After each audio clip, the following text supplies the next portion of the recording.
Good evening. Calling the order of the meeting, the committee of the whole meeting here at 7 p.m.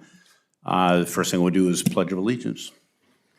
I pledge allegiance to the flag of the United States of America and to the republic for which it stands, one nation, under God, indivisible, with liberty and justice for all.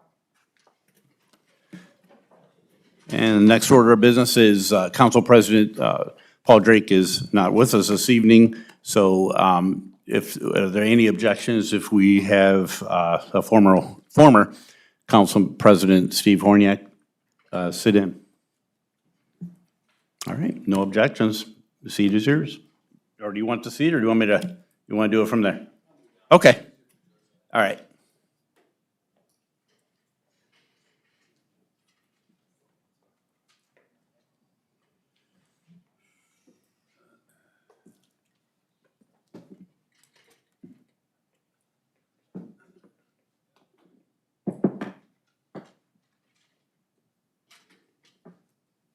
Thank you, Mayor.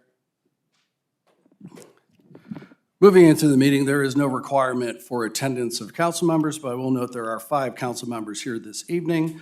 Mr. Drake and Mr. Wallenczak did reach out to me that they weren't able to attend tonight's meeting. Moving on, we're also joined by Mayor Steve Salander. It's a lot of years of that. Acting City Administrator Paul Roman, Clerk of Council Josette Snyder, Acting Law Director China Pfeiffer, Acting Public Service Director Rodney Schultz, Assistant Police Chief Ryan Spangler, Fire Chief Clayton O'Brien, Assistant Fire Chief Mark Mullins, Finance Director Nick Roman, and Tim Borton, the Commissioner of Parks and Recreations. First item we have for tonight will be persons and delegations. Before we get into that, I would just kindly ask anybody who's got a cell phone, which I imagine everybody does, please turn it on to silent, and please just show respect to the person that's at the podium speaking.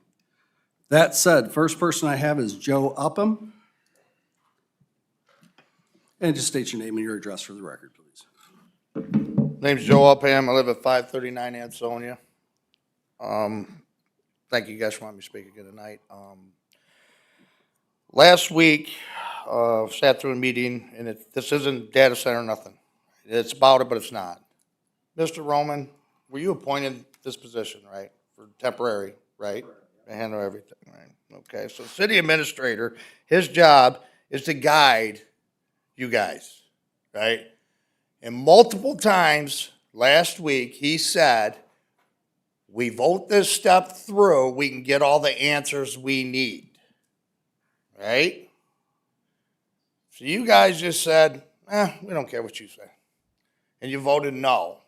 How is that good for the community not to find all the answers that we want to find out before we say yay or nay on a data center or just shoo it away?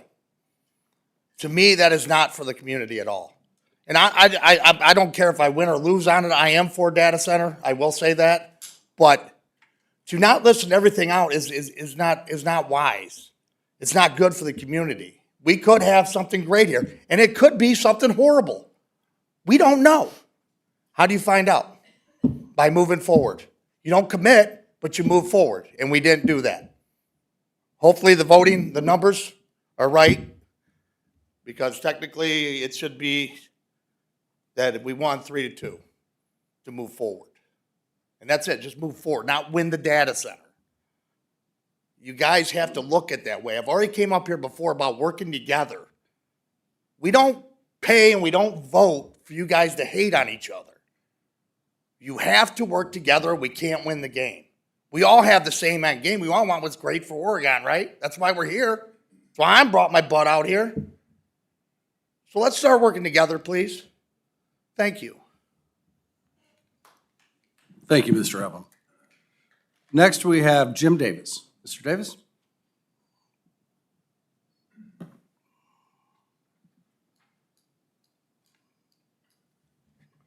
Jim Davis, 5494 Bayshore Road. Good evening. Tonight I'd like to take the opportunity to refute some of the arguments made at last week's council meeting. First, I would like to address a comment made about water use with regards to the data center. This individual claimed that our group, UNO, was pushing a false narrative that this data center would use massive amounts of water. Our group at first believed, based on evidence, that this data center would use huge amount of water for cooling. This argument was actually based on Mr. Mazur's comment about a Microsoft facility, and in fact, based on that assumption, our calculations were correct. UNO has long since dropped that argument on faith that capacity will honor their commitment regarding water usage. I will add that older designs that use massive amounts of water are still in use, and some new facilities planned are still using those designs because they are cheaper to operate. The data center developers, realizing that water consumption would be a huge concern for communities, have since adopted closed-loop cooling as a technology and cool the water using air-to-water heat exchangers. But based on Mr. Turner's actual comment at the town hall, there is a problem with this. Air cooling is about 10 times less effective than water cooling. I know because I actually did the calculations for a similar system at the NSG glass plant in Luckey, Ohio. So using air cooling requires massive amounts of air to deliver the same effective cooling. In this case, replacing water cooling with air will require a set of heat exchangers with large fans, leading to a large increase in power consumption and noise emissions from the fans. And since these fans operate at lower speeds, they contribute to the issue of low frequency noise emissions, which are hard to mitigate. Second, there was a gentleman that talked about computer technology. Yes, computers used to occupy all the room and used a lot of power. When I started, that's the way it was. And yes, computers are beginning to use co-location as a means to lower cost. There are two problems with this argument. First, Capacity has changed their description of this proposed facility from a co-location facility, which is what this gentleman described, to a single client generative AI facility, which, as they say, is a horse of a different color entirely. The other hole in his argument is the fact that generative AI uses power-hungry and high-density equipment. The average life of these servers, even with water cooling, is 18 to 24 months. And the technology is evolving so rapidly that designs change frequently. People have made the argument that there is a high risk that this facility will become obsolete within 5 to 10 years.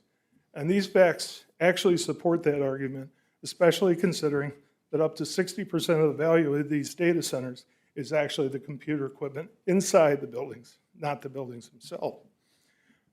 Lastly, I made the observation that many individuals that were in the room 2 weeks ago were companies and organizations that stand to benefit financially from the data center. Spokesman for the RGP claimed, for the Regional Growth Partnership, claimed that this statement was not true, so let me put it in context. The RGP is funded mostly by corporate contributions, with some funding from Jobs Ohio. The corporations that were present are in fact contributors to the RGP, and its funding fully depends on these contributions. So yes, they have skin in the game. Jobs Ohio is funded by Ohio taxpayers indirectly by being granted authority, receiving revenue from the State Liquor Control Board, which is in charge of liquor sales in the state of Ohio. About the time that all this started, Jobs Ohio was the one that actually invited Terra, aka Capacity Infrastructure, to give a presentation about data centers. So yeah, Capacity has, they're in this big time. Mr. Gary Thompson is the Chief Operating Officer of the RGP and has been tasked with pushing these data centers into communities all over Northwest Ohio. Local communities are fighting back, but their objections are either being ignored or discounted by local officials who've been sold a bill of goods. The data centers are needed and influenced by local economic groups promising revenue that may never materialize, as the so-called profitability of AI may never be realized. Thank you. Thank you, Mr. Davis. Next, we have Laura Davis. Again, name and address for the record, please.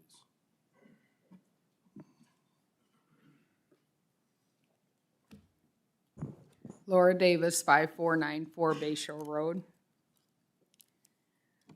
There was a recent data center poll posted on Facebook for 24 hours. During that time, 547 people voted as to whether or not they wanted a data center in Oregon. I know it was just a Facebook poll and not legally binding, but it is a sampling of how our residents feel about the data center. The results were of the 547 who voted, 12% voted for the data center, 78% voted against the data center, 10% were combined who don't care, need more info, sick of hearing about it, or don't think it will go to a vote. As I mentioned before, we know this is not a legally binding vote and it is just a survey. However, the results are important to consider. There were 427 people, or 78%, who voted against the data center. The data center was also an important factor in the past November election. Elected city officials are voted on by the people to act in the best interest of the people in our city. Those who vote yes on the data center are assuming that the majority of the citizens want a data center. If you are not sure how the people feel about a data center, ask them. Put it on the November ballot. The petition has to be written by an attorney and signed and submitted no later than August 3rd to be considered for the November ballot. This is certainly possible in the timeline. Richfield Township sent out a survey to all residents asking what their biggest issue of concern for the township. Most of the replies were against the data center. We are asking for a formal vote to be taken and let the people decide if they want a data center invasion in Oregon. If the city does not want a data center, they should not have a data center. Also, at a previous meeting, a timeline was discussed regarding the proposed data center extension. It was mentioned that the construction of the data center and power plant would not be completed until 2029 to 2031. How does this help the supposed emergency and dire straits situation in the school budget? There would be no money coming in from the data center until then, so there would have to be a levy anyway. Would a levy even pass? The past administration repeatedly pled dire straits in the city and the school finances. How can we trust that this is true? Was it just a manipulation tactic to gain support for the data center? There is still a lack of trust. Once trust is broken, it's hard to get back. The union guys were here last week to express their support for the data center. I understand and respect that they want to work and support their families. I have nothing against union workers. I have a strong union background myself. What I don't agree with is using and manipulating them, promising them jobs if they help promote the data center. Most of those who were here do not even live in Oregon.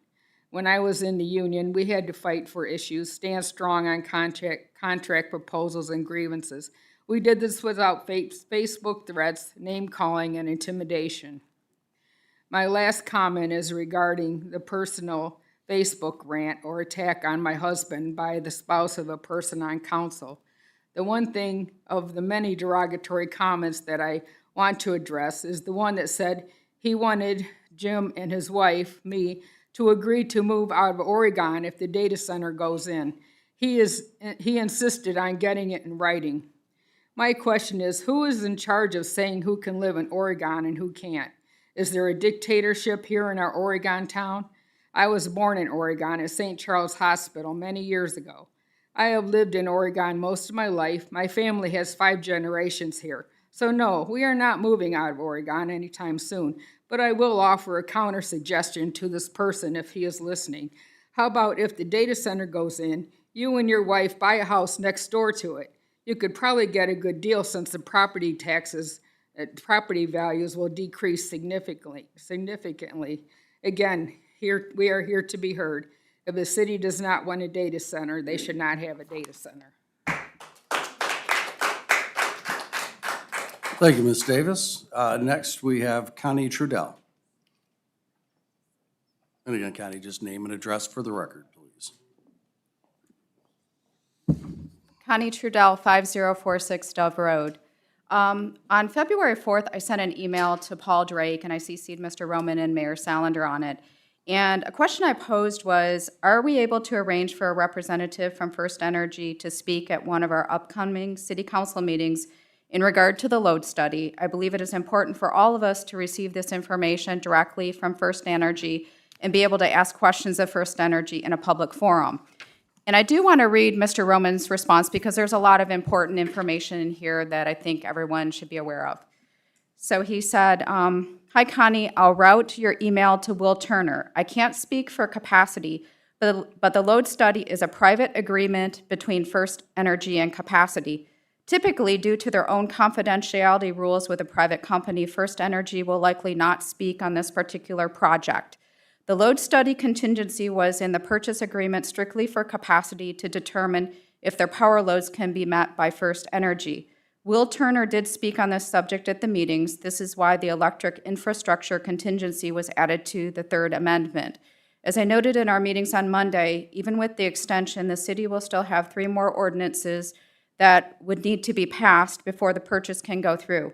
We can still reach out to First Energy to see if they'll talk about data centers in general, but typically they don't respond. This is why it was good to have Mark Fry from Palmer Energy speak to council a couple months ago. So I have a couple of comments. First, Mr. Roman, in your email, you referenced the talk given by Mark Fry last fall. And please note that Palmer Energy and First Energy are not the same. Palmer Energy functions as a broker to purchase electrical power and sell to consumers at their rate. Palmer Energy has a contract with the City of Oregon. In light of this, I question if there were any conflicts of interest in having Mr. Fry as a guest speaker last year. First Energy is our utility and primarily functions as a distributor of electrical power, delivering the power from point A to point B, as well as managing the lines, meters, and transformers under their ownership. So my first question is there, in fact, a non-disclosure agreement between Capacity LLC and First Energy? You don't know? Let's say, I know I can't speak to that. You don't think so? I don't know. So if there's not a non-disclosure agreement, why can't we have First Energy come here and speak? Go ahead, Mr. Roman. So Connie, I did reach out to Mark Fry. He gave me 2 contacts for First Energy, and I did email them. Both Victor Coleman is one representative, and Renee Nide is another in the economic development of First Energy. She had moved on to another position, but Victor was on vacation. He said we could, at first he offered like a Teams meeting, but I thought, well, how are we going to do that? I'd rather have someone come here representing First Energy. But it was clearly, they did reach back to me, to my surprise, and I'm waiting for Victor to come back from his vacation to set something up. But it is my goal to have First Energy come to this body and talk to us. I have my own concerns. I think even with Mark Zuckerberg's purchase and money to go into Davis-Besse, and how does that affect us is one of the questions I have. And I think it is important to have them come here. But no, I think when I mentioned confidentiality, it's, for all I know, that is they had a Will Turner paid, they put money into First Energy to get that load study done, because First Energy always demands that before they do their engineering research. Okay. And let's see here. Okay. You had said that you were going to route my email to Mr. I Turner. just sent it to him, so Yeah, have you heard back from Mr. Turner? Because I No. haven't heard anything from no, him not on the either. subject, no. Okay. And I guess another question I have is, if the load study results were positive, what is there to hide? Yeah, I think for them, it was more of scheduling and can they get the proper equipment sized and with the approvals through First Energy. That's why they asked for that electrical contingency to go to September. Okay. I think that's all. Okay. Thank you. Thank you, Mr. Dell. Next, we have Amy Mottmiller. And again, just name and address for the record, please. Amy Montmiller, 5040 Corduroy Road. Good evening, Council. 2 weeks ago, I stood here with the developer, Will Turner, who publicly stated that he would provide the answers to the 11 unanswered questions and 3 partially answered questions that were submitted by residents at the town hall meeting. Have those answers been received?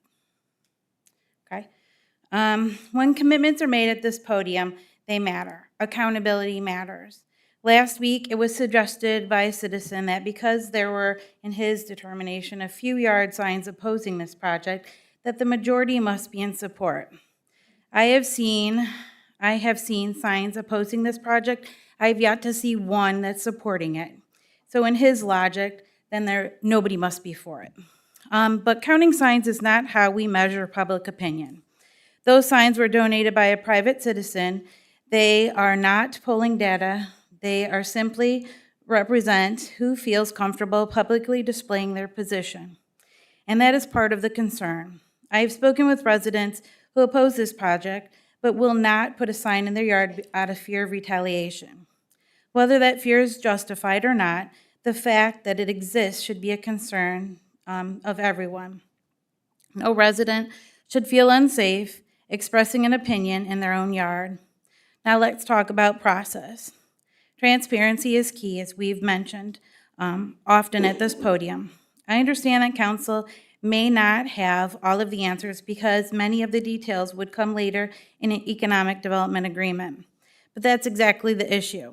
If the land is sold first and the economic terms are negotiated later, then from the public perspective, the deal is already moving forward before we know the protections and the restrictions and the cost to the citizens.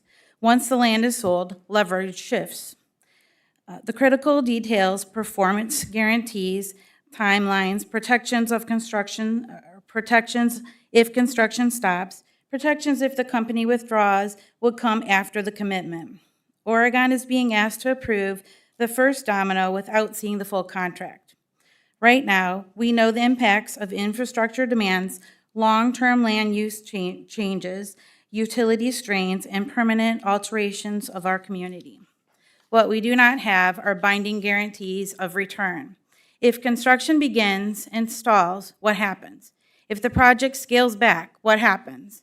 If ownership changes, what protections remain? Projected revenue is not guaranteed revenue. If the facility does not operate at full capacity or does not operate at all, then the anticipated benefits may never materialize. That is not a balanced agreement. That is risk placed on the community first, with reward coming later, if at all. We have seen projections before that did not fully materialize as expected. Clean energy, benefits for the schools, and refinery finance support to the city. Please learn from the past. Do not transfer public land before securing enforceable terms. Do not ask residents to trust what has not yet been defined. Transparency means that details come first, not after land has been transferred. Now, I want to speak directly to the user, end user of this facility. We have heard from the developers. We have heard from council. We have heard from the economic representatives, but we have not heard from you. If you intend to operate in this community for decades, introduce yourself. Transparency builds trust. Anonymity does not. If you want to be considered a good neighbor, stand publicly behind your project. Answer questions directly. Meet residents openly. Commit to accountability. And finally, I've heard multiple citizens request a public vote. Council, what are you afraid of? Of allowing citizens to vote. Trust your residents. Our youth are watching. Many young people today already struggle with accountability, believing actions do not always require responsibility. Please be the role model that shows them otherwise.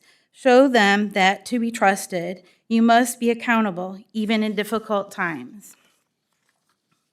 Even when decisions are not the easy way. Even when emotions run high. Leadership is proven when things are hard.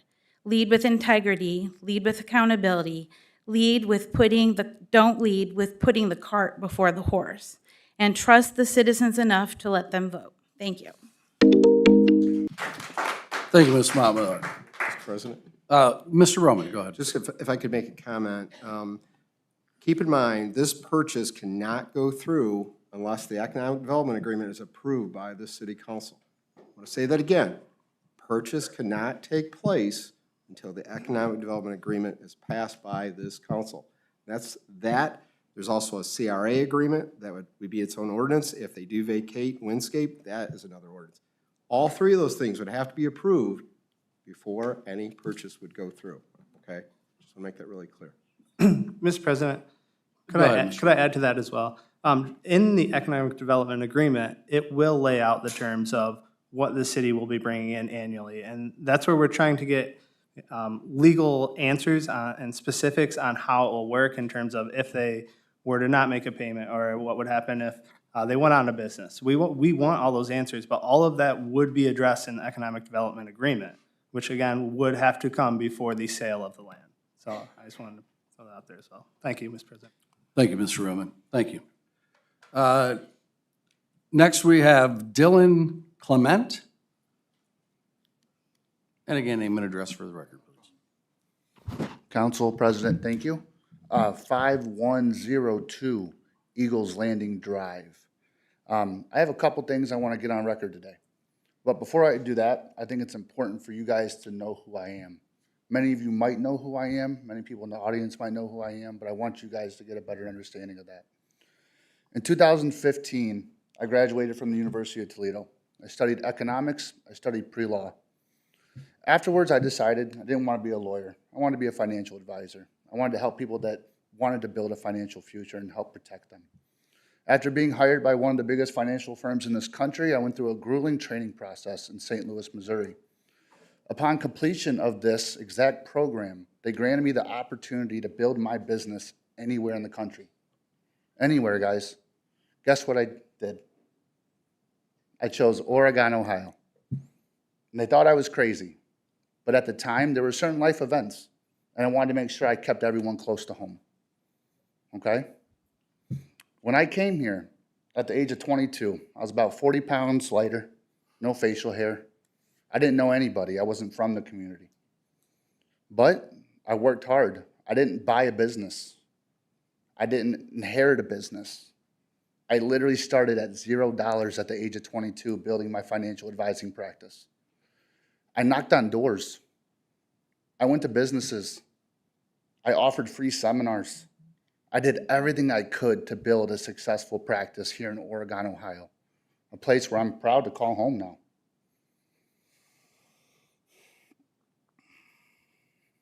Now, one of the important things about what I do is giving back to the community. After all, this community is the reason I'm even here. This community is the reason that I'm even able to put food on the table for my family and provide, and I'm forever thankful for that. I mean, I can't even explain how thankful I am for this community, for giving me the opportunity to serve here. One of the things that's important to me is giving back to the church. I sponsor a lot of kids. I sponsor a lot of events. Beth, many of those have been your own family members. I coach a lot. I love it. I enjoy coaching kids. I really do thoroughly enjoy it. Paul, you have two great grandkids. Your two grandkids are just phenomenal kids. Thank you. They're wonderful, honestly. Paul and Christy are just doing such a great job with them, and I'm thankful that I was able to coach them. I give a lot of money back to the senior center. It's important to help the elderly in this community. It's important to feed the elderly. Kathy, I know you're passionate about the senior center, and that's where a lot of my money goes. My wife and I think it's extremely important to give back to this community. We go to Clay, we feed kids. I go to the east side, we feed teachers and kids. That's what we do. I don't put my name on it. I don't put my business on it. I go there and I hand them a card. And I say, I want to take care of you guys because this exact community is the community that allowed me to support my family. And again, I'm forever thankful for that. There's one problem. Threats. Guys, do we have a lot of businesses in Oregon that stay around a long time and flourish? Do we see a lot of businesses try to come here and they kind of fail? And there's a lot of for rent signs on Navarre right now, I think. So I want to bring my attention to something that I wasn't going to bring attention to that happened over a month ago. But I'm not the first business owner to deal with this. So I'm going to speak for all of us. And you know what? There's probably going to be some retribution because they've already tried. But I want to shine light on somebody who's very passionate in this room, Jim Davis. He comes up here every week. He talks about how he doesn't like the data center. Guys, I love people who are passionate. I think the world needs more human beings who are passionate about something that they truly believe in. And I'm okay with that. Yeah, I'm for the data center, sure. But that's not my legacy.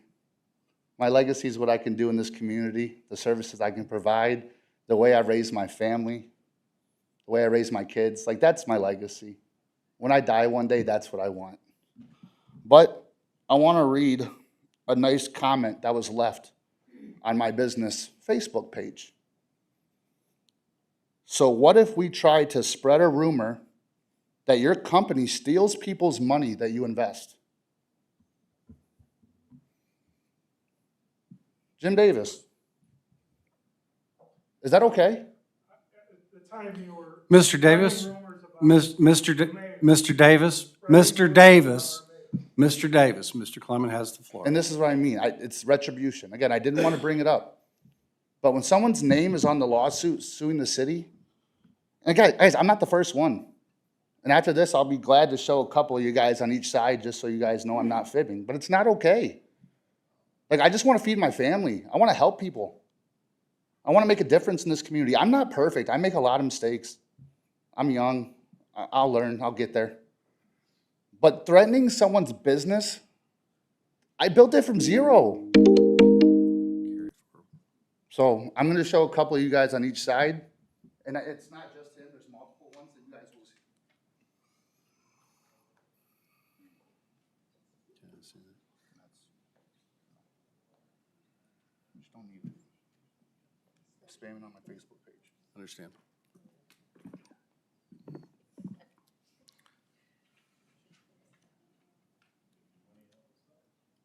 Thank you, Mr. Clement. And if you wanted to share that with the clerk of council, you could do that as well. Mhm. And I would say you'd need a screenshot and send it along. Because retribution's not fun.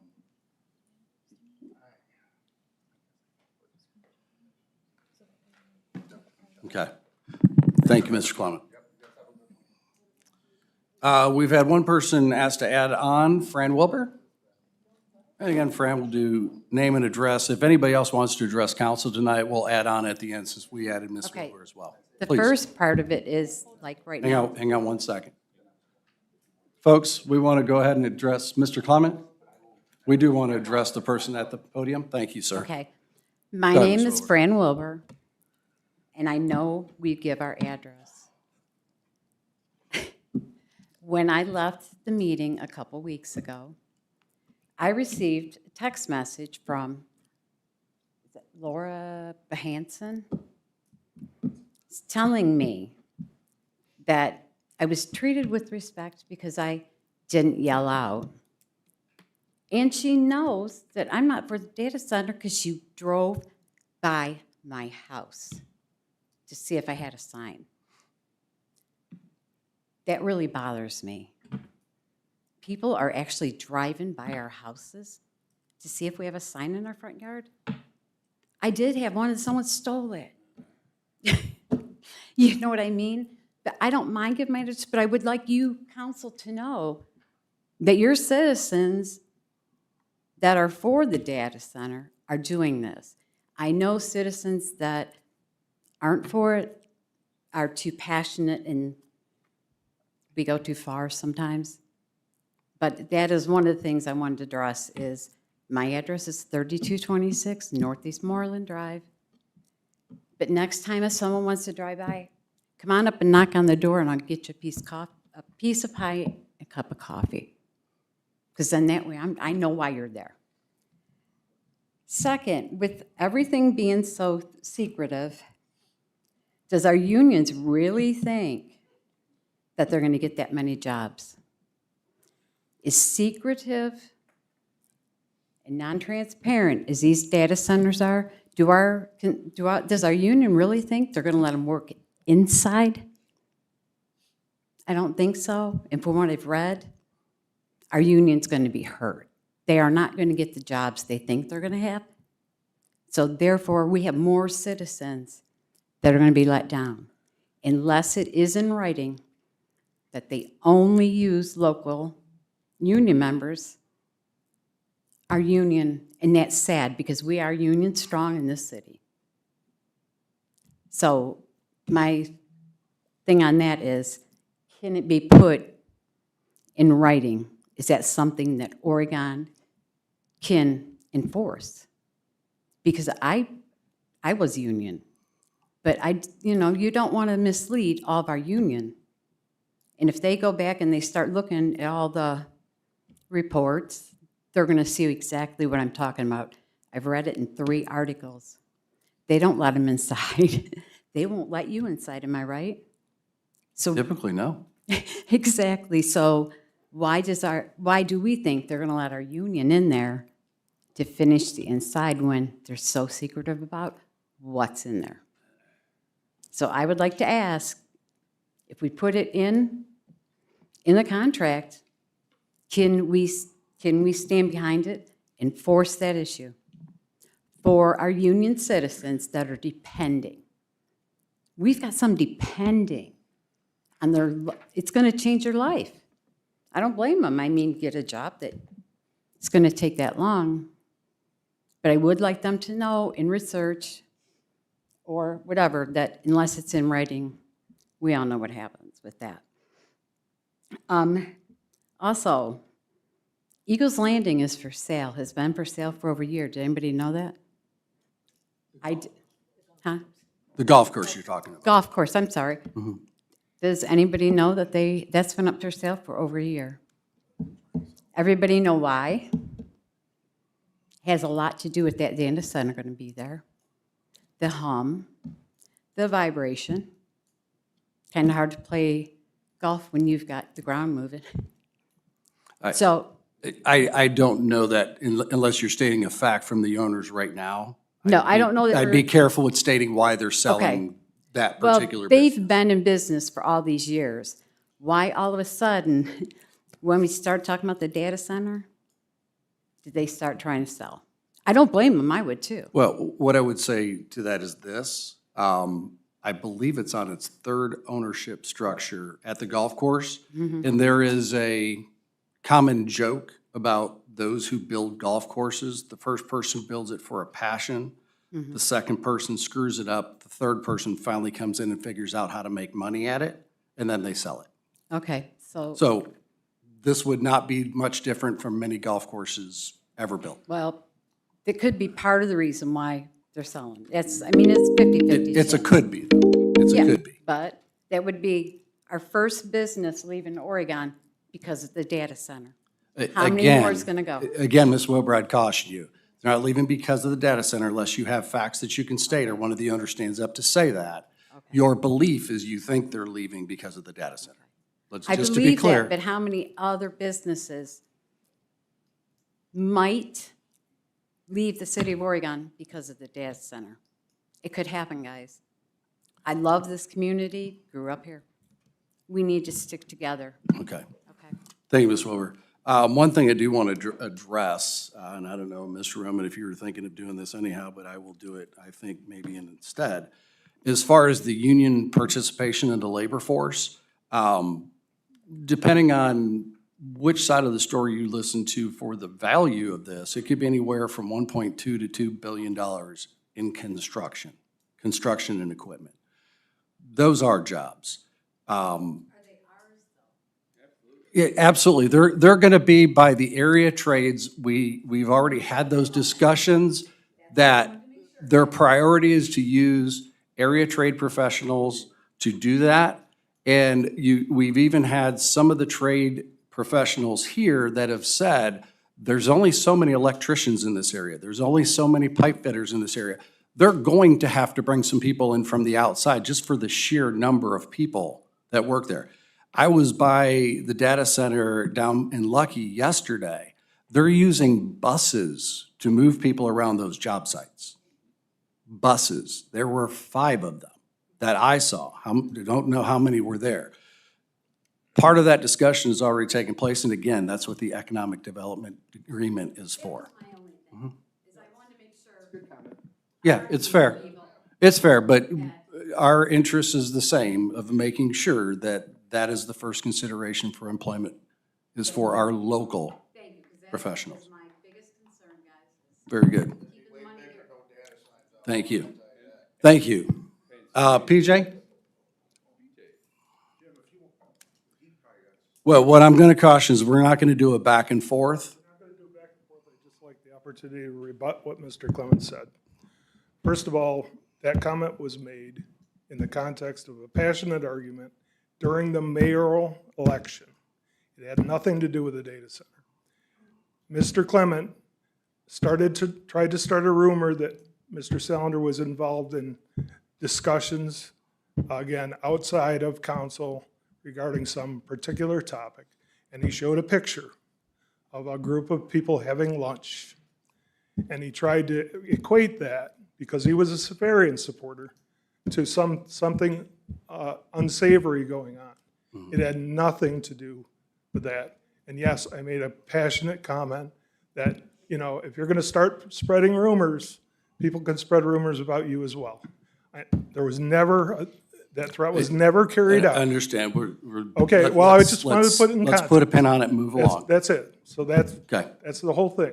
all right, thank you, Mr. I know he's been holding that, again, you know, to use it at some point in the future. Here it is. Understand, and I would advise all of us, as we've said in here over my 10 years in there, is, you know, we all have to understand how we interact with others in our communities, and anything that says, or is said, or anything that's put in print or put on Facebook or social media, you know, the old saying is words hurt, right? Sticks and stones. It's a good thing for all of us in our community to keep that in mind. Passions are fine. When this room is filled, I love that. People may not believe it, I love that. Passion is fine. It has to be professional, it has to be constructive, and it has to be respectful. And if we do that, we can have differences of opinions all day long. Okay? That, Mr. Caphanner? Go ahead. Oh, PJ Caphammer, 3646 Navarre. And I was going to highlight that. Like, listen, this room is full of people who have different opinions for different reasons. We all have different lives. Somebody's pro data center, somebody doesn't want one. You got to respect both sides. Even though you're going to agree to disagree, you're allowed to go back and forth. I just block people if I don't like them and they don't like me. I just block them. It makes it easy. The problem is every week, and it's every week, you got people coming in stating things, saying things, there's facts that could be explained a little bit better from your half. Here, let me help. If they can't break ground, and I only say this because I did Capacity LLC, the first deal when they built the first power plant with the schools. And I understand the process because I was a school board president. Before that deal's signed, nothing can go forward, nor will they. They're not going to purchase the property if they can't do anything with it. They would be out the money, what, $18 million, whatever they say. They won't do it. It's not us to stop them, they won't do it. The end user, where everybody wants to know who the final guy is and everything, well, they're not going to come out. They're not going to say anything until they put a deal together and they secure the rights. And once again, another great question, how do we know the schools won't get screwed? They enforce the deal that they sign. They can also get paid earlier and take a brunt of the money first, ahead of schedule, and get less down the road. They can do that. We can put in a deal, because I could. I can structure the deal any way I want to. Now, that doesn't mean they'll accept it. But in the financial deal, you're negotiating your terms to them. If they don't agree with it or you don't agree with it, it's over. I mean, and I understand where everybody is really concerned. No one's buying that property, and no one's breaking ground, and no one's doing anything until further down the road when you guys go through this process to figure out if it's even doable. It's just that's how it works. And I hope everybody understands that even though you're making votes and voting to extend or whatever, it does nothing to seal the deal. It just gives everybody more time to find out the answers and to answer the questions you guys have. We're all going to agree on different things in life. It doesn't have to be personal. It doesn't have to be, I mean, no one's fist fighting or nothing, but it doesn't have to get that level. Sometimes it does. We just have to do a better job of applying the answers so I don't, you guys have said it a dozen times, but no, it's not taken. We're not understanding that this process is not a done deal. Zero chance right now that it's done. As a matter of fact, this room can be dangerous though, because Oregon City School Superintendent just retired. After he left the meeting last week, he submitted to all of his people on the school board, he's done. Because they are counting on that money. And they're in big trouble if it doesn't come in. They have no solution. They have none. He knows it's going to be a war zone there, and they're going to have to gut the whole place. I mean, there's consequence for everything. And you got to respect the decision. You have to respect everybody's opinion. But there are consequences, and as much as I hate to say this, you guys don't need the money. Oregon City, the city doesn't need it. You do need it for projects you'd like to do, but you don't need it the way the schools do. And he's done. And he's getting out. And he was a good hire. He was a good guy to hire. It's a shame he's not going to stick around, but I just think if we do a better job of slowing down a little bit, even though this whole project is at a standstill, it's not going forward. You're all waiting for key things to happen. Nothing will go forward if the schools and the city do not agree on a financial package. This data center is dead anyways. And they have that opportunity, and they're going to go through that process. We're light years away from this, and it is a multi-billion-dollar deal. There's zero chance. We all know this. There's no way you're not having used. Every tradesman in within 50 miles is going to be working those jobs because they also work other jobs. We're going to have to bring in people from outside the area to finish this job. We don't have enough union people that can work this job and do the rest of the work. So, I mean, that's just, but those are, some people understand it. And just for the record, I was approached to buy Eagles Landing from the first owners, Breyer, Hatfield. They approached me a long time ago to buy it because they weren't making money. Eagles Landing ain't closing down because of a data center. It's just not a profitable golf course. Thank you. Very good. Thank you, Mr. Cappanger. Council, we'll move into tonight's agenda. A lot of these are going to be housekeeping items that are typical annual type of items. So we'll go to the department heads on each of them as we go through them. If you have questions, we'll certainly work through any of those as we go. So the first one is item 21 of 2026, presented by Mayor Salander and Acting Public Service Director Rodney Schultz. Mr. Schultz. Thanks, Mr. President. This item is needed to award a contract to Mosier Construction for the Corduroy Road Bridge Replacement Project over Otter Creek in the amount of $1,364,454.78. Mosier was the lone bidder on this project. We did have 6 plan holders. Several of them were asking questions, so I was a little surprised that only one submitted the bid, but Mosier is a very good company. They've done a lot of good work for us in the past, so confident that they'll be able to take care of the project. We do have grant funding on the project. We received $817,377 grant through the ODOT Municipal Bridge Replacement Program for this project, so that'll go towards it. The design for this project also was through ODOT. They had a task order, so it did not cost the city anything for the design for this project. And in terms of inspection and project management, we are planning to handle that in-house as opposed to hiring a consultant to do that. So the new bridge will replace a 50-year-old bridge that was a pre-stressed box beam bridge. Some of the strands and things are starting to fail on that bridge. There's a lot of infiltration of water getting through the existing structure, so that's kind of what caused it to deteriorate.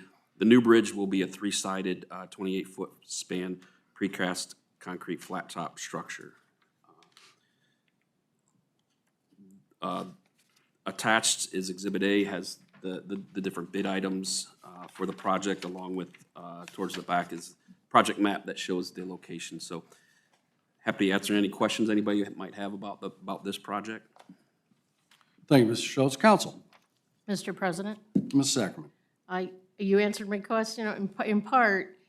With all of the demand for jobs for our workers, I was shocked that there was only one bid that you got back on an over $1 million project, which maybe $1 million small potatoes and not worth anybody's bother anymore. I don't know, but you say there were people inquiring, there were firms inquiring. Okay, I was just that you knew where I was going. I was like, how is there only one bid? But you got that.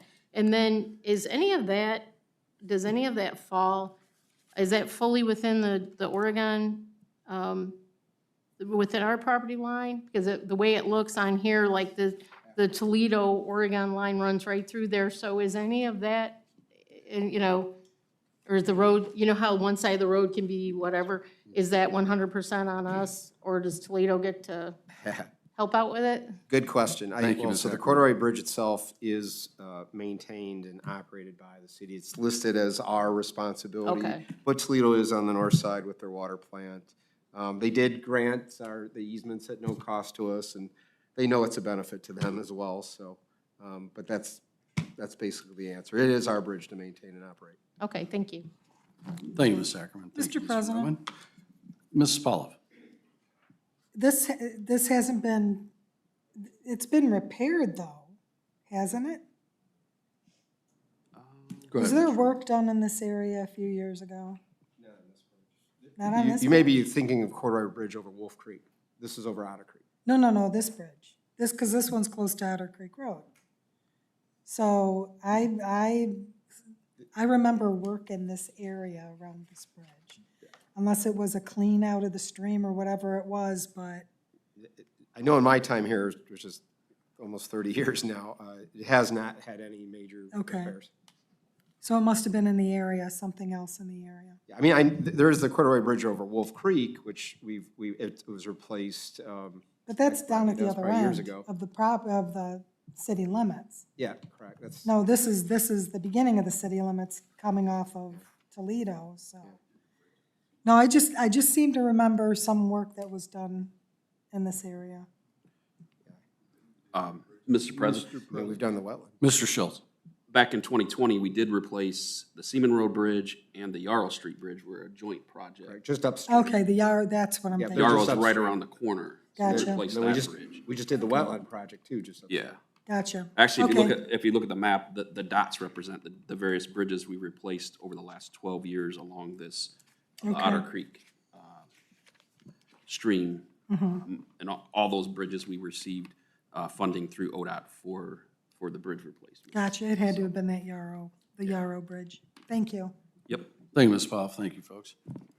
Anything else? Mr. President, Yes, Mr. Gibbs. I would just like to say that this, it'll be a nice project. It's going to move forward. But I'd also like to say that grants are nice, however, the city of Oregon is going to be paying over $500,000 into it. And we just need to consider this when we go forward with projects. So, you know, I know this has been designated before, but we just gotta look and see if it's gonna be within our budget. And I Mr. know President. there's greater minds than mine that think about this, so. Very good. Thank you, Mr. Gibbs. Mr. Roman? It is in the budget, Mr. Gibbs, so, but it's a very good point to make. Thank you. Fair enough. Council, any additional questions? Hearing that, Mr. Schultz, I just have one quick question. Timeline? Yes. Once we get it awarded, I have to reach out to the contractor to find out an exact schedule, but likely, 26. yeah, definitely, probably June, July, somewhere in that time frame. If I remember right, I think there's a 45-day closure. 45 or 60 day, I can't remember exactly, with the project. But it'll be completed by the end of the summer, for sure. Okay, very Early good. Thank you, fall. Mr. Schultz. Council, any additional questions? Hearing none, I'll seek a motion to move item 21 to next week's agenda. I'll make that motion. Thank you, Mr. Gibbs. Second. Thank you, Ms. Ackerman. We have a motion by Mr. Gibbs, seconded by Ms. Ackerman to move item 21 of 2026 to next week's agenda. Council, are there any objections? Hearing none, item 21 is moved to next week's agenda. Moving on to item 22 of 2026, again presented by Mayor Salander and Acting Public Service Director Rodney Schultz. Rodney. Thank you, Mr. President. This item is needed to issue a purchase order to BCV Systems for preventive maintenance work on Simon's high-speed generator or geared turbo compressor at the wastewater plant. per the memo that's attached by the John Bella, the superintendent of the wastewater treatment plant. He did receive 3 quotes on this, and BCV was the lowest and best quote. They also did service back in 2020 on the same compressors, so feel like they're the best for this project. Fair enough. Thank you, Mr. Schultz. Council, any questions? Mr. President, Mr. Gibbs? okay, I understand that there's 2 of these compressors out there, and they're to be maintained after 18, well, part of their maintenance agreement is after 18,000 hours, they're to be serviced, and it's talking about the 2nd and 4th blower on these units.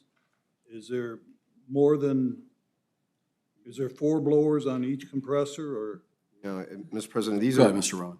Mr. Gibbs, this is basically the air compressor system for the aeration system and the blowers, but they are basically producing the air for our aeration tanks.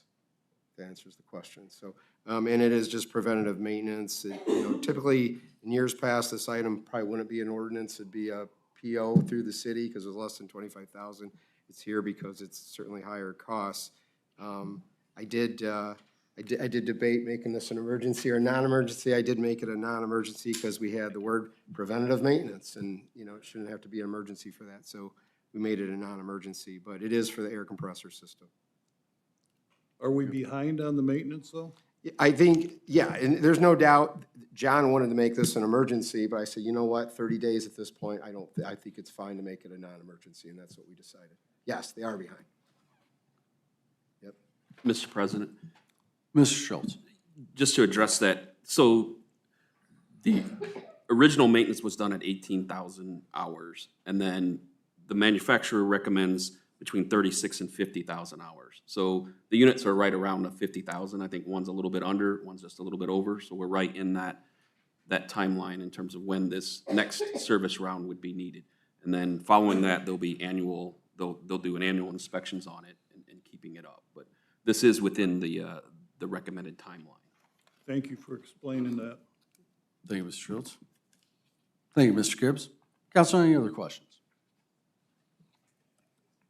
Hearing none, I'll seek a motion to move item 22 of 2026 to next week's agenda.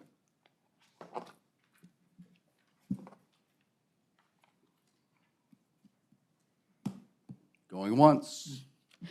Well, I'll make the motion. Okay. Second. Thank you, Mr. Gibbs. Seconded by Mrs. Ackerman. Thank you, Mrs. Ackerman. We have a motion by Mr. Gibbs, seconded by Mrs. Ackerman to move item 22 of 2026 to next week's agenda. Council, are there any objections? Hearing none, item 22 of 2026 is moved to next week's agenda. Moving on to item 23 of 2026, again presented by Mayor Salander and Acting Public Service Director Rodney Schultz. Mr. Schultz. Mr. President, actually, I'd like to. I was going to say, do you want to lump like 23 down to, what is it, 29? Yes. Please. Yeah, please go ahead and discuss them all at once. Okay, so these are annual contracts that we enter into or have on record for an as-needed basis if we come up with, we need these services throughout the year. The first one, item 23, is with Demetria Jacobs. They provide technical support for our wastewater treatment and water treatment plant for their SCADA systems. Item 24 is with Solomon Diving. We use them for underwater inspections at the mainly at the water treatment plant, but also if we have need to get into large storm sewers or sanitary pipes periodically. The next two, item 25 and 26, are with Bowser Morner and TTL Services. We use them for construction testing and material inspections on our projects, such as concrete testing, compaction testing, asphalt testing. Bowser Morner also does environmental services, so if we have a need for an environmental service or something like that, we might go to them. TTL also does actual construction inspections, so if we need additional personnel, if we don't have enough on our staff to go out and do an inspection, we might use them to do a daily inspection. And also both firms do geotechnical reports and soil boring, so we would use them for that as well. Item 27 is quality control testing. We use them for our daily Inspections, they provide project representatives out in the field. There are eyes out there, mainly for our larger projects. We just completed the Seaman Road water line replacement. That was almost a year project. We had a representative from CCI out there daily. We have a sewer rehab project going on right now. We use them for that. Last year, we had a couple new subdivision plats. We use them to do the inspections. And actually, when they do the inspections for our subdivisions, we actually invoice the developer for those hours as well. If we have larger projects, we actually will go out and get qualification statements, like our Navarre Safety Project. We're actually using a different consultant. We look at qualification statements and would actually do a formal contract if we got into a larger project. Item 28 was with DGL Consultants. Mainly use them this is for traffic engineering support services, such as if we need some sort of specialty study, signal timings, warrants, or providing technical support on some grant submittals, things like that. Again, just as an as-needed basis. If we get into an actual design or something like that, we'd actually go after qualification statements and then look at actually awarding a formal contract. And then the last one, item 29, is with West Erie Realty. We use them for appraisal and acquisition services and negotiation services on our larger projects. They are ODOT pre-qualified, and for ODOT projects and also any federally funded projects, you have to use a pre-qualified consultant for that. So we use them for that. And then also if we have any smaller projects, if we need an easement here or there, we also have terms set up to have them also acquire those easements for us. So happy to answer any questions regarding any of those. Thank you, Mr. Schultz. Council, any questions? Let's take them all at once. Items 23 through 29. Mr. President? She beat you. Ms. Ackerman. I noticed on the, I'm not sure how to pronounce it either, Demetrica. And that one, it said, if desired, the invoice can identify the Oregon person authorizing the work and a brief description of the services provided. Isn't that a standard practice, or is that to have someone that, you know, either initial or put their name to? I'm sorry, it's on the letter, it's on the proposal letter, That, second paragraph. Mr. President. Go ahead, Mr. Schultz. I mean, that is standard practice. Okay. Anybody submits a proposal or anything like that, it gets reviewed, gets approved, and processed. You know, they just don't turn in something without it being reviewed. Okay, I just thought it was funny because it said, if desired, the invoice can identify the Oregon person, and I'm thinking, don't we always, wouldn't we, that be our policy to always do that? So, Mr. President. Go ahead, Sorry, Mr. Mr. Ackerman. It's just the comment on all these are all as needed, but this is us looking to get a quote first and seeing what they're gonna provide for how many hours and per their unit rates in these contracts. So we do get that, and sometimes with TTL and Bowers Motor, we actually have them bid against each other, so to get the best yeah, quote, so. So, and I had a second question. Go ahead. Since I noticed that going back into our ordinances, like the majority of these, and it's kind of funny if you go back year by year by year, these are the group for the most part that you guys look at every year. And then I was wondering, it's been since 2013 or previous to that, do you ever, I know when you don't want to ruin a good thing if you got a good working relationship, but do you ever consider, or do we have any kind of policy about seeking like competitive quotes after so much time or reviewing with them? And, you know, I don't like any company to take for granted they're always going to be doing business with us, and it just would, maybe Nick Roman knows, I don't know, but I'm sure you guys, several of you do. But do we go back, or when's the last time we put it out, any of these out for a competitive bid?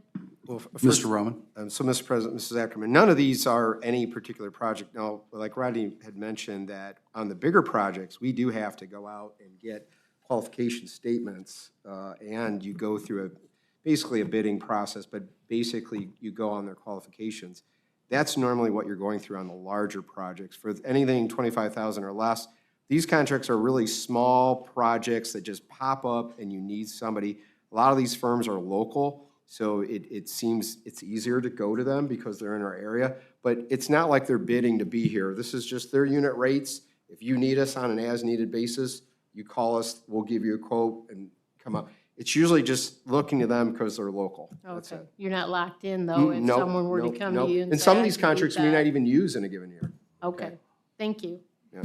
Thank you, Mrs. Ackerman. And just to clarify, even like if you look at item 25 and item 26, in essence, a lot of the services provided by both are similar. And to your point, Mr. Roman, a lot of times they'll get a bid from both of them just to make sure it's the most competitive option out there. And, you know, I'll speak in assumption that if we didn't have good working relationships and satisfactory product produced by these people, we probably would be looking at alternatives to other people to do this work. Okay, fair enough. That's fair. Yep. Thank you, Ms. Ackerman. Mr. Gibbs? I think you've answered it, but I just want to make sure there's no retainer fee for them being available. No. No, Mr. President. No, Mr. Chairman. No, as needed basis. Any other questions? We'll take them one at a time to move them. So looking for a motion to move item 23 of 2026 to next week's agenda. I'll make the motion. Thank you, Mr. Gibbs. Seconded by Ms. Pollock. Thank you, Ms. Pollock. We have a motion by Mr. Gibbs, seconded by Ms. Pollock to move item 23 of 2026 to next week's agenda. Council, are there any objections? Hearing none, item 23 is moved to next week's agenda. Moving on to item 24 of 2026. If there's no further questions, I'll seek a motion to move this to next week's agenda. I'll make that motion. Thank you, Mr. Gibbs. You're going to Second. do some heavy lifting today, it sounds like. Thank you, Ms. Pollock. We have a motion by Mr. Gibbs, seconded by Ms. Pollock to move item 24 to next week's agenda. Council, are there any objections? Hearing none, item 24 is moved to next week's agenda. Item 25 of 2026, council, you seek a motion to move to next week. I'll make that motion. Thank you, Mr. Gibbs. Second. Thank you, Ms. Pollock. We have a motion by Mr. Gibbs, seconded by Ms. Pollock to move item 25 to next week's agenda. Council, are there any objections? Hearing none, item 25 is moved to next week's agenda. Moving on to item 26 of 2026. Seek a motion to move to next week's agenda. I'm on a roll. I may as well make some motions. Let's keep you going. Thank you, Mr. Gibbs. Second. Thank you, Ms. Pollock. We have a motion by Mr. Gibbs, seconded by Ms. Pollock to move item 26 to next week's agenda. Council, are there any objections? Hearing none, item 26 is moved to next week's agenda. Item 27 of 2026, seek a motion to move to next week's agenda. I'll make that motion. Thank you, Mr. Gibbs. Second. Thank you, Ms. Pollock. We have a motion by Mr. Gibbs, seconded by Ms. Pollock to move item 27 of 2026 to next week's agenda. Council, are there any objections? Hearing none, item 27 is moved to next week's agenda. Moving on to item 28 of 2026. Council, seek a motion to move to next week's agenda. I'll make that motion. Thank you, Mr. Gibbs. Second. Thank you, Ms. Pollock. We have a motion by Mr. Gibbs, seconded by Ms. Pollock for item 28, 2026 to move to next week's agenda. Councilors, are there any objections? Hearing none. Item 28 is moved to next week's agenda. Moving on to item 29. I'm just writing it down. Can I seek a motion to move it to next week's agenda? I'll make that motion. All right, don't let me down. Second. Seconded by Ms. Pollock. Thank you, Ms. Pollock. Motion by Mr. Gibbs, seconded by Ms. Pollock for item 29, 2026 to move to next week's agenda. Council, are there any objections? Hearing none, item 29 is moved to next week's agenda. Moving on to item 30 of 2026, presented by Mayor Salander, Acting City Administrator Paul Roman, and Acting Law Director China Pfeiffer. I'm going to assume we're going to Mr. Roman. Thank you, Mr. President. This ordinance is needed to issue POs to Kudak Rock LLC, which is a law firm with attorneys that specialize in public financing and economic development projects. Russell Balthus is really the reason to enter into this. Russell was with Squire Patton and Boggs, is a law firm that the city has used for quite some time. Russ has moved on to this new firm. Over the last 3 years, though, Russ has assisted the city with TIF agreements, CRA agreements, as well as helping us to negotiate for economic development projects. Our wish really is to retain Russ for legal and economic development advice. for all projects. We do have a current PO with them, but I know the reason for, it's really like a blanket contract. It may not be something you do every year, but I think if we are getting into the economic development agreement, anything else that we have ongoing, it's good to have a law firm as needed to use for advice. So, and it's a high rate, I can tell you that, but they are very quick at their review and very good at it as well. So, but happy to answer any questions. Very good. Thank you, Mr. Rowan. Counselor, are there any questions on item 30 of 2026? Mr. President, Mr. Gibbs? I see that their address is Omaha, Nebraska? Yeah, but he's out of Cleveland, so yes. Oh, okay. Thank you. Okay, thank you, Mr. Gibbs. Counsel, any additional questions? Hearing none, I'll seek a motion to move item 30 of 2026 to next week's agenda. So moved, Mr. President. Thank you, Ms. Paulo. I'll second that. Thank you, Mr. Gibbs. We have a motion by Ms. Paulo, seconded by Mr. Gibbs, to move item 30 of 2026 to next week's agenda. Counselor, are there any objections? Hearing none, item 30 of 2026 is moved to next week's agenda. Next item is 31 of 2026, presented by Mayor Salander and Police Chief Brandon Began. I believe we're going to go to Assistant Chief Spangler. Lucky me, yes, sir. Yes. Thank you, All Mr. right. President. This is an annual ordinance that comes before council, this is necessary for us to enter into an agreement for our continued participation in the federal equitable sharing program.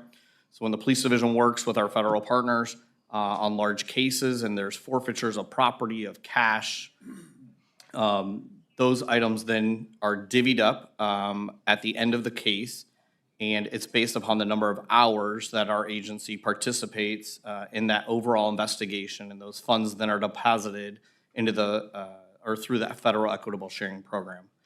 So this is an annual ordinance. We've had this for years, and it's just a requirement for us to continue to establish and have that agreement in place for that. So happy to answer any questions if anybody has any. Very good. Thank you, Chief Spangler. Yes, sir. Counsel, any questions? Mr. President. Mr. Gibbs? Yeah, Mr. Spangler, or should I say Assistant Chief? Okay. What did we net last year on this?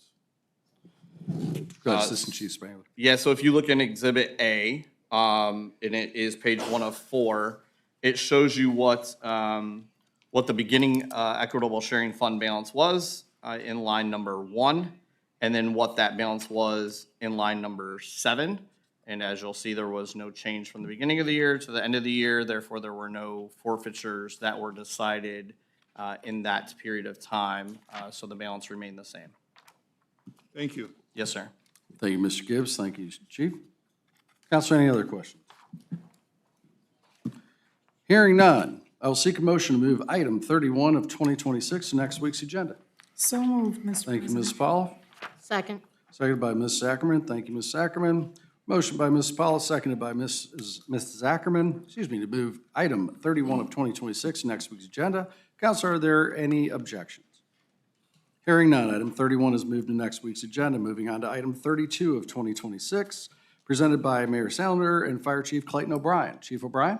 Thank you, Mr. President. This ordinance will allow us to issue purchase orders to Atlantic. They actually do servicing on our, specialize in the big fire trucks, the ladder towers and engines and such. And so this will just allow us to issue those purchase orders that likely will be over 25,000 throughout the year. So that's why we got to have the ordinance in place. Very good. Thank you, Chief. Council, any questions? Hearing none, I will seek a motion to move item 32 of 2026 to next week's agenda. So moved, Mr. President. Thank you, Ms. Paulo. I'll second it. Thank you, Mr. Gibbs. We have a motion by Ms. Paulo, seconded by Mr. Gibbs, to move item 32 of 2026 to next week's agenda. Council, are there any objections?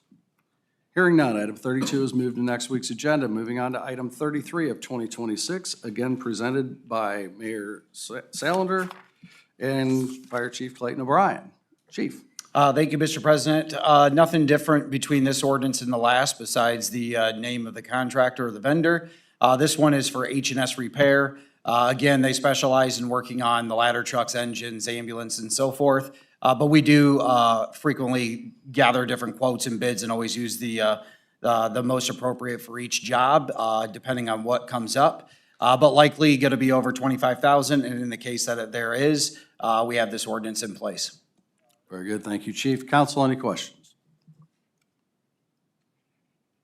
Hearing none, I'll seek a motion to move item 33 of 2026 to next week's agenda. So moved, Mr. President. Thank you, Ms. Pauloff. I'll second that. Thank you, Mr. Gibbs. Motion by Ms. Pauloff, seconded by Mr. Gibbs, to move item 33 of 2026 to next week's agenda. Council, are there any objections? Hearing none, item 33 is moved to next week's agenda. Next three items are presented by Mayor Salander and Commissioner of Parks and Recreation, Tim Borton. Tim, do you want to cover all three, or you want to go one by one? Okay, let's go all three. Thank you, Mr. President. The first one is just our annual contract for porta pot services throughout our complex, at some of our satellite facilities for our programs and things. ACE has been our successful bidder for the last several years because they're one of the only ones willing to exchange dump tickets. So it doesn't really cost the city money. We just issue them a ticket that they can then go dump at the wastewater treatment plant from their vehicles. I know it costs some money, Paul, but, so that's an annual contract we've had with ACE for years. The second one is lawn care. This has gone back and forth between Landart. In the last few years, we've had True Green, but Landart was a successful bidder again this year. Both companies have done a great job for us, just Landart was slightly less this year. That's fertilizing, weed killer, grub control on all our baseball, softball, soccer fields, plus South Shore Park, weed control in the playground areas, those kind of things. And then the last one is just Coca-Cola. They've been our contract soft drink provider for the last 5 years. Their contract is up, so we got proposals from them and Pepsi. Coke is slightly better on the financial side of things.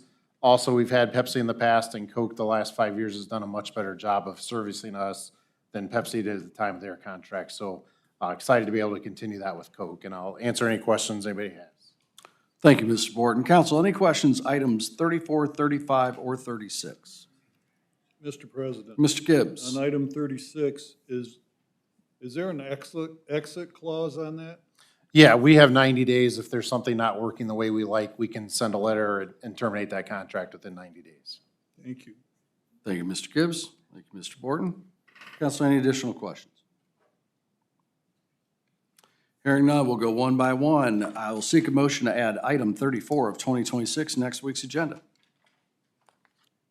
I'll make that motion. Thank you, Mr. Gibbs. Come on, somebody. Second. Second by Mrs. Ackerman. Thank you, Mrs. Ackerman. We have a motion by Mr. Gibbs, seconded by Mrs. Ackerman, to move item 34 of 2026 to next week's agenda. Councilor, is there any objection? Hearing none, item 34 is moved to next week's agenda. Item 35, if there's no additional questions, I'll seek a motion to move that to next week's agenda. I'll make that motion. Thank you, Mr. Gibbs.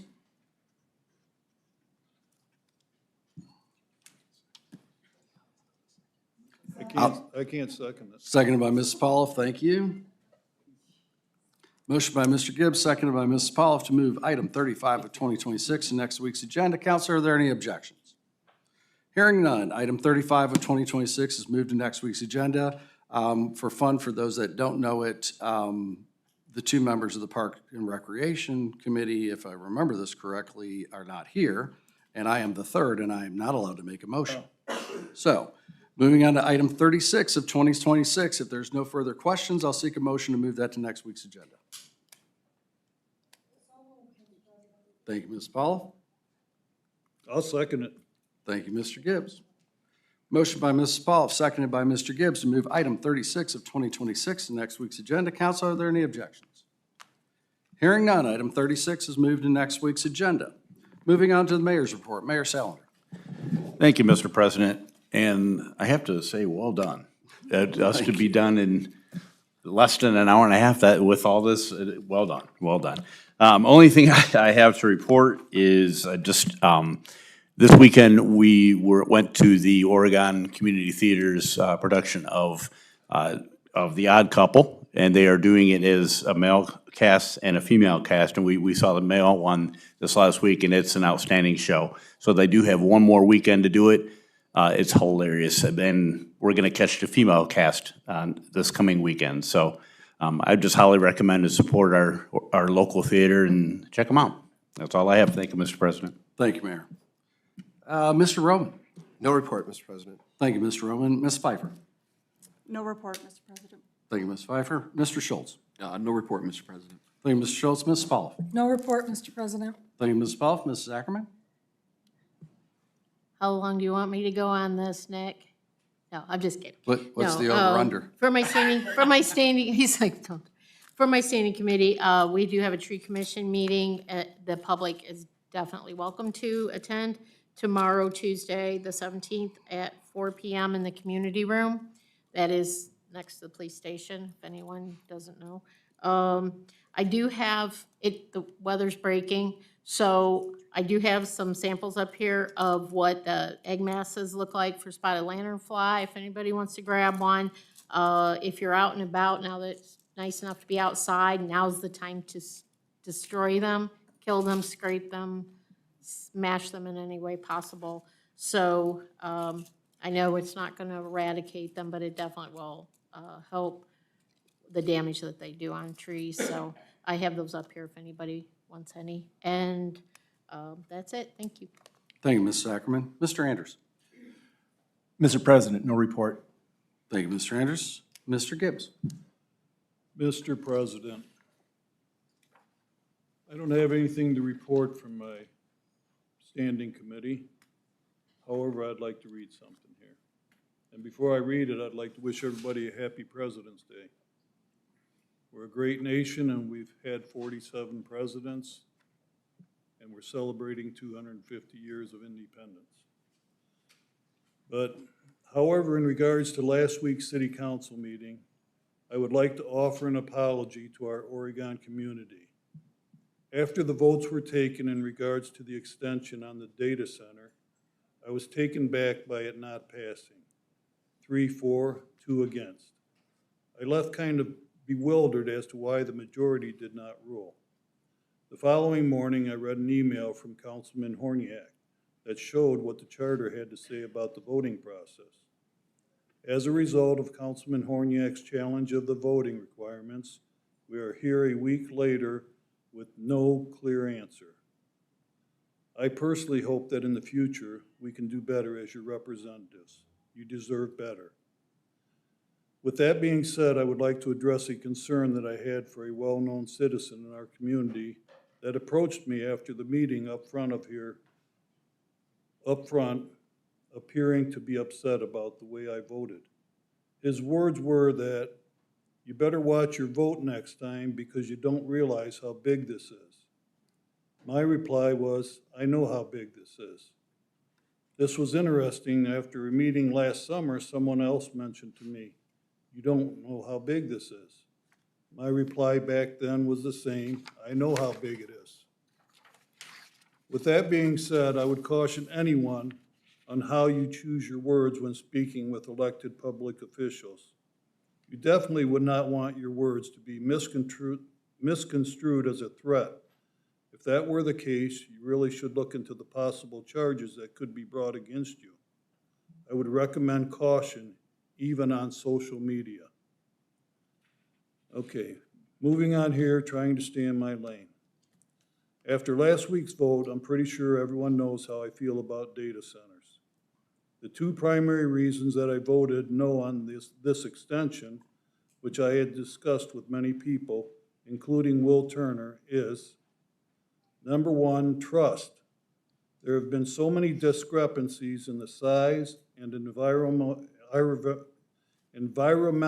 impact it will have on our community, not to mention the many variations from $5 million to $20 million we will receive for our city and schools. Two, the need. Other than economic benefits, I don't see one. As for someone displaying their emotions in tears, remember that our Creator still weeps over mankind. And don't forget, Jesus loves you, even the black sheep. Thank you. Thank you, Mr. Gibbs. And I have nothing from my standing committee, but I do have two items I do want to share with everybody here and our council members. First of all, and I'm going to present to the clerk of council my emails from last Monday night about 15 minutes after I got home after the meeting, questioning how a 3-2 vote was defeated. But I wanted to consult the charter before I moved on a challenge to the outcome of the vote. We're still pending a review from the Attorney General to make sure it's there. I do believe when it comes back, it's going to say that the motion passed and that we will move forward with that extension. My reading of the charter supports that, and I think many others have as well, so we'll wait for that coming back. So for those who don't know, and I'm presenting to the clerk of council those emails, so she has those and they will be entered into the record. The second thing I wanted to share with everybody, and I'm kind of doing this from memory, and I will share this again through Ms. Snyder as far as what this is. But there is a bill being moved forward in the Senate, the U.S. Senate, by a senator from Missouri, and my apologies because I didn't jot down his name. It is dealing with data centers and is dealing with the equitable use of power, water, priority of power. It's including items meaning that they will have to commit to self-generation within a 10-year period for any existing or any new ones being built has to be there. Now, this is just being brought forward in the Senate. Thank you. Looks like somebody's already got that out here. We will try to make this available either through the minutes or through the website. I would like to have this included as part of that record as well. We do have the federal government looking at what are the protections and provisions. We need to consider this for all states, not just our state, not just our community. So that message is already in Washington. They're already working on it. Now, we may all be a little skeptical of how fast that gets done and what else is thrown in there by the time it all gets said and done. But at the end of the day, there is a bill moving forward to try to address the power equities within communities about this, meaning that the residents are prioritized first. The cost structure is reversed back to the data centers as opposed to the individual resident payers. So they're trying to create some equities within those systems as data centers continue to propagate more and more throughout the 50 states. So I would tell everybody, reach out to our senators, let them know you support this. If you in fact do, read up on it, get to know it, see what that is. I think this could be a good thing. I'm usually a laissez-faire individual, but I do believe that we need some larger scale provisions into these projects that can protect all states, not just one state or one community trying to wade through this on their own. So don't know what that timeline is going to be, don't know if it's going to be successful, but just want to let everybody know that there are other discussions going on about this. There are some in the State House, I believe Ms. Ackerman brought one up last week, to try to address some of these things, right? They want to try to take some of these fuzzy items and try to clarify as best as possible in the best way that government can. So keep your eyes open for that. It is, I think, very important, very strong legislation. Once you get to know it, I strongly recommend let your representatives know. Let our representatives know from the House, let our representatives know from the Senate. This is something that we support because I think it can help all communities nationwide muddle through this as opposed to one community of 20,000 trying to take this on, okay? So it's a very positive thing that it's in there, and hopefully, folks, once we get a final ruling back from the Attorney General, we will come forward either with a special meeting or at an official meeting, which a committee of the whole is not considered an official meeting, to address the vote from last week and the 3-2 carry through that of whether that was properly called or incorrectly called, and we will make the adjustment as needed. President? Yes, Mr. Roman. Just to, you know, I know Mrs. Pfeiffer looked at the whole issue and had an opinion, but we thought it'd be prudent to go to the Attorney General's office just to get their opinion as well. I'm always concerned that you're going to get challenged on something, so why not go straight to the AG office and get an opinion? So I don't know if you want to comment. Thank you, Mr. Roman. Ms. Pfeiffer? Yes, I can comment. So, you know, I spent a lot of time reviewing it, and what it really comes down to is whether Oregon's charter and ordinances establish what a majority is. There are two different parts within the charter and the ordinances that address it. One says a majority of people that are present. One is majority of people are present and voting. When I went through the AG's opinions, really what that came down to was that this abstention was based on a conflict of interest. And Robert's rules would state, one, that they can't force someone not to vote, but the problem is if that person had that conflict of interest and it's involving money, they'd be violating the revised code and potentially committing a felony. So what the rules really state then is that that vote is to be treated as not a vote. You shouldn't even call it a vote. Someone's abstaining because of conflict of interest, we don't take that into consideration. So it is complex. I think Mr. Horniak is correct. I also believe that it did pass, but it's not so clear-cut as to just say it's an easy read and you know for certain. I can say that I did write a memorandum to the AG's office where I go through not only the revised code, Oregon's code, as well as Robert's rules, hoping that that would expedite it for them to make a decision. I haven't received a response yet, but I'm hoping it'll be soon. So if anybody has questions or wants to talk to me about it, I'm more than happy to discuss it. Thank you, Ms. Pfeiffer. And I do want to commend you on your work, jumping right into that. I know, I kind of threw that at you, and I think you were here that night or the next night till 8 o'clock researching and writing letters. So I really appreciate your efforts in digging in, as well as all the administration. Thank you. Yes, I had 2 opinions to the AG's office. I'm sure they're going to be plenty annoyed with me by the end of this, but that's okay. They'll certainly know your name. Very good. That's all that I have. If there's nothing further, I'll seek a motion. Mr. President? Oh, Ms. Sackerman? I'm sorry, because of, after the way the vote went down, regardless of the outcome, there was a lot of hoopla about it's killed, it's dead, it's never gonna come now, it's over with, they ruined it, they destroyed it. The very next day, I got a call from Will Turner. I know the mayor, I believe, I don't know who all else, Mr. Gibbs, maybe sound like you had a call from Mr. Turner. It is not by any stretch of the imagination done. So I think all of the people that are spreading all of the hate about it and running to all of the assumptions probably might want to refer to the guy who's actually making the deal.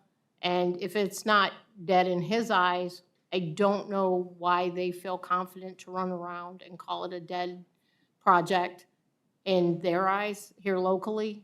So when I heard it from the horse's mouth, and we had a very long conversation about what the multifaceted reasons I voted the way I did, and some of that being, you said you wouldn't do this, now you're doing this, and a lot of that had to do with the load study changes.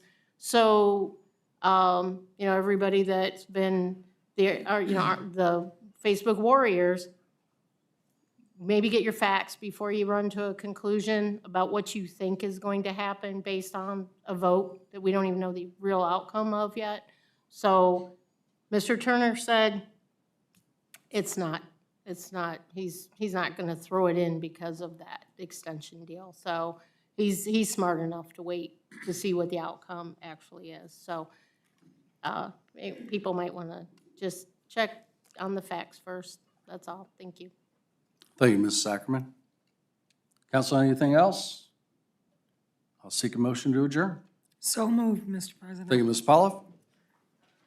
I'll second that. Seconded by Mr. Gibbs. Motion to adjourn by Ms. Pollock, seconded by Mr. Gibbs. Any objections? Meeting is adjourned.